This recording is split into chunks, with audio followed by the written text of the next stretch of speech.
The woman went to hell to bring her husband back to life, but his soul had already turned into a bloodthirsty monster. Robert!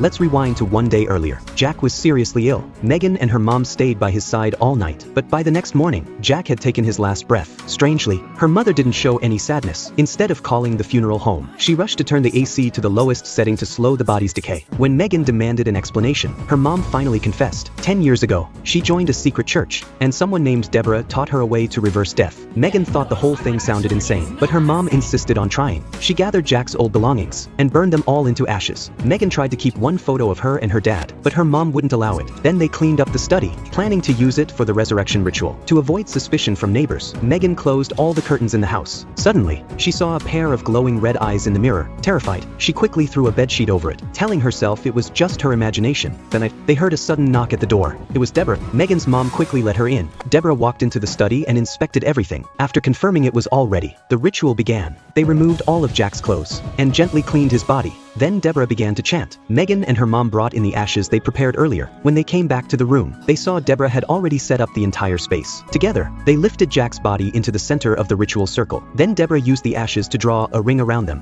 What is that? What's that for? Protection.